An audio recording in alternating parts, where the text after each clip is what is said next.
Hi guys, and welcome back to another video with me, Ali. Today we're going to talk about all things Hercules the musical that has just opened in the West End in London, which is where I was yesterday to see the production. Now, I will say that I have some merchandise to show you, and I'm going to talk a little bit about what I thought of the actual production so far.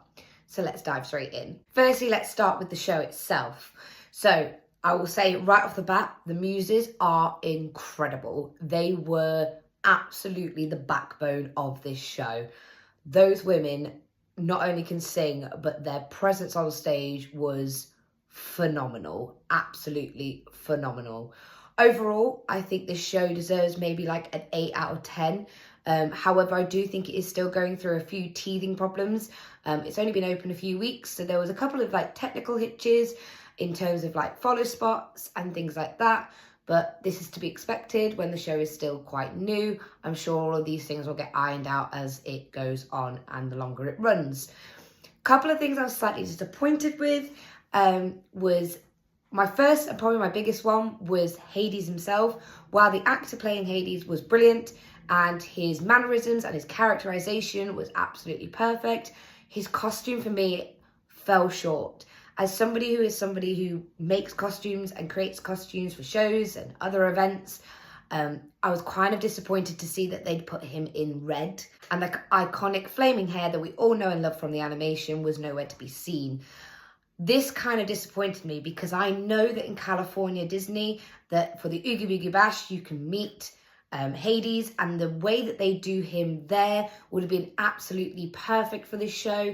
Even if they'd wanted to rein it back slightly to make him more humanized, I feel I was just a little bit disappointed that I didn't get that blue outfit or at least the blue hair, especially because I think while this show had lots of comedic lines in it and it was very funny in lots of places, that iconic blue hair is so synonymous with the character and I know they know how to do it because they do it in California, that I was just very gutted that they hadn't brought that into the musical show itself.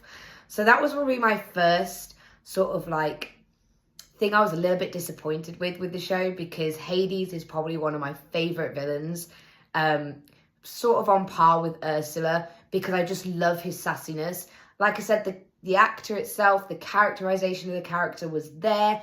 It's just the costume for me, I was just a little bit disappointed because I was really looking forward to seeing that sort of California Disney version of Hades on the stage. My next little niggle, although they did put a little bit of an Easter egg in there with some of the dialogue, you may have missed it if you didn't catch it, but the two minions from the film Panic and Pain,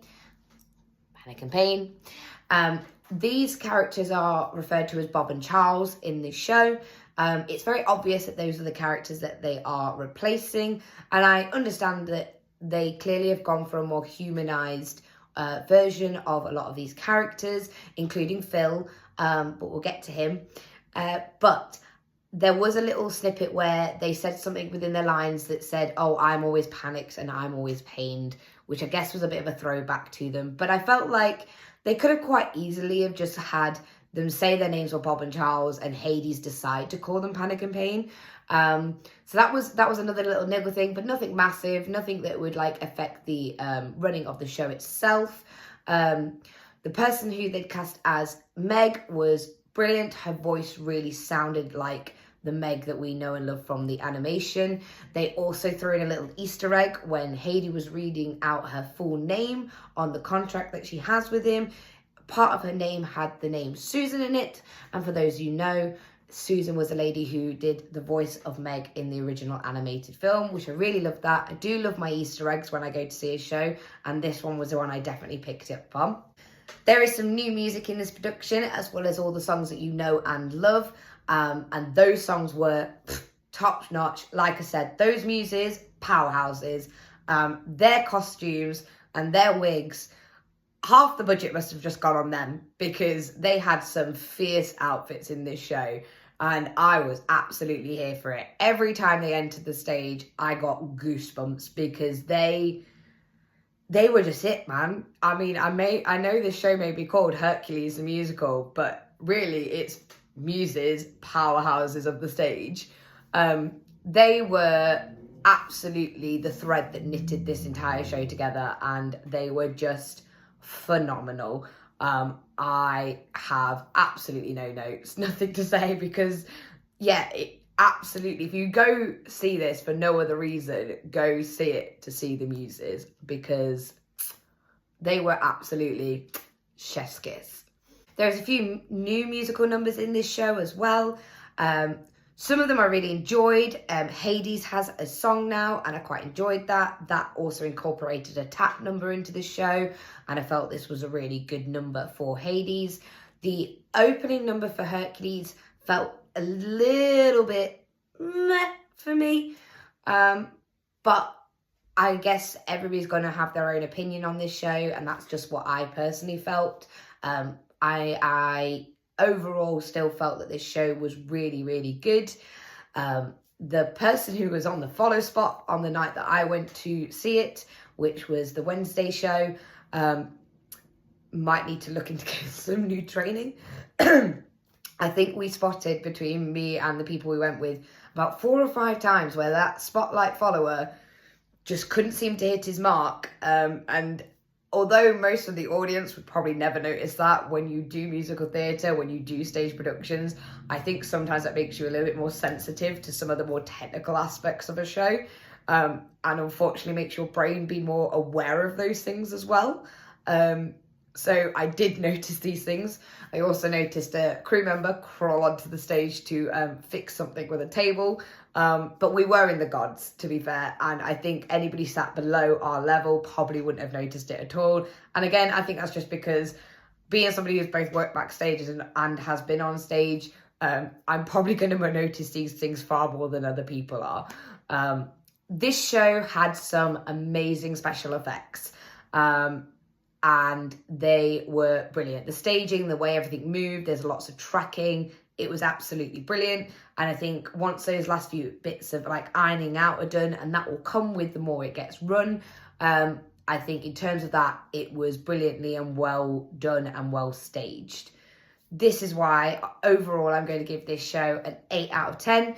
I think it definitely has the potential to get to that 10 out of 10 mark. And I think that will just come over the next few weeks as they keep running the show and some of those teething problems are ironed out. Right, let's get on to some of those merchandise things that we can get there. Now, there is a lot of merchandise for this show. I could have easily spent so much more than I did, and I already spent probably way too much. But they had everything from things for Meg's character. They had stuff that was just for Hercules, stuff for the muses. There wasn't very much for Hades, and I'm hoping that that might get rectified as the time goes on. You've probably seen on TikTok already that some of it is already available and some of it is available for pre-order.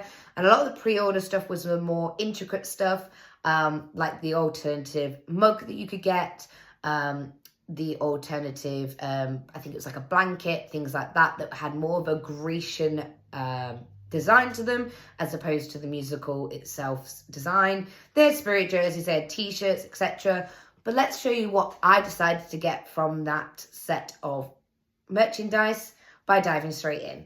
So let's start with Meg. So Meg had a t-shirt as well as some jewellery. Now this did come as a pack of 3. However, I have actually given one of my bracelets to my best friend who came with me to the show, so that she also had something as a reminder. So the one that I've given to her said Wonder Boy on it. We all know that is what Meg likes to call Hercules. So the other 2 look like this. So they're all in this sort of like different purple shades with this sort of like goldy rose gold metal attachment. So this one is like a multi-layer. It's got a chain here so you can do it up. And this one says, I won't say I'm in love. And it is a gorgeous little piece of jewellery. I do like the layering. And then the other one that was on here that I've kept is this one. And it's got a little heart on the bottom with the lightning bolt going through it with the purple stone. And this one is elasticated. And again, it's a mixture of like pinks and purples. And I guess these are meant to be like stacked on your wrist. Like I said, I've given one to my best friend, but these were really cute. And I believe these were $12.99, $14.99. I can't quite remember because there isn't price left on the packaging. Most of the stuff is of a decent price, so what you'd expect for not only a musical theatre souvenir stuff, but also the fact that it's Disney as well.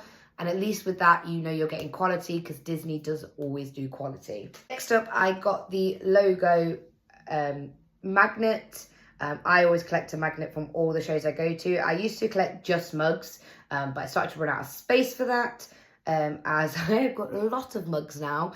So I went with the magnet. There was two magnet options. There was this one, which is for the musical. It says Hercules, the electrifying new musical. It's got the little muses down here, and it says London. But there also was like a Grecian one as well. But I decided to go with this one as it is based mainly on the musical itself. And I love this. It's quite a chunky magnet, and that will go in my collection on my fridge. I also picked up the pin. As you know, I've started collecting pins, and I felt like this was a perfect pin to have. I do have the Frozen one as well for when Frozen was in London. And again, this one is backed on paper, authentic logo pin. It says Hercules with the lightning bolt and Disney. It is double clasped on the back, and it is got like this sort of sheen. It's got like a glittery effect, but not like really glittery, but it has got that like metallic-y look to the lightning bolt. So that will be going with my pin collection. Next, we come to the tote bag. So this is the tote bag that is available for the musical. Again, very similar in its design, very consistent with the Greek sort of edging as well. It's a decent size. It is probably... it's definitely big enough to put a laptop in anyway. What I also liked about this particular one is that you have not only got the handles here, so you can wear it like a normal tote bag, but it also has a longer one so you can wear it as a crossbody if you wanted to. Now, I really like this because I quite like wearing crossbodies, and if you have heavy stuff in it, it's sometimes easier on the shoulders. So you can always just tuck whichever straps you don't want into the bag. But I really like that. It's plain on the other side, navy blue, decent sizing inside. And yes, I really like this one. Next up, we have the mug, which was the logo mug. This one has the Hercules symbol on it. This, again, it doesn't say the musical on the actual mug itself, which means that you could get this as a gift for somebody if you wanted to. But we've got Disney's Hercules here in the yellow writing. And then on the back, we've got a very large Thunderbolt. This is ceramic. It is quite a decent size as well. I really like that. Quite simple, quite elegant, and that will absolutely be finding some space in my mug collection because, yes, I'm very, very much struggling for room right now. And finally, I debated this in my head for about 5 seconds before I went, nope, I'm getting it. I picked myself up the exclusive loungefly that has been created for this musical. Now, as far as I'm aware, this is the first time that a loungefly has been created for a musical itself, as opposed to a franchise surrounding it. It costs, I think, £85, which is pretty much on par for a lot of loungefly, especially considering that this has been made for a musical itself. And it looks like this. I adore this design. So we have got the blue sequins all around the sides with the gold trim and gold hardware across the top and across the back as well. We've also got, it says at the bottom, Hercules, the electrifying new musical. We've got the Loungefly logo at the top here. We've got the sundial here and some lightning bolts as well. But my favourite part is that we have got inside this little theatre down the bottom, which, can I just say, the curtains are fabric as well. We have got the muses. Now, until you go and see the show, you may not understand this particular muse's outfit. But if I flip it, hopefully you can see that it switches to their white outfits, that you probably are more aware of them in the animation. And I love the fact that that has got that element to the front of this bag. So you're flipping between two outfits. We've got our standard little pocket in the front, like so.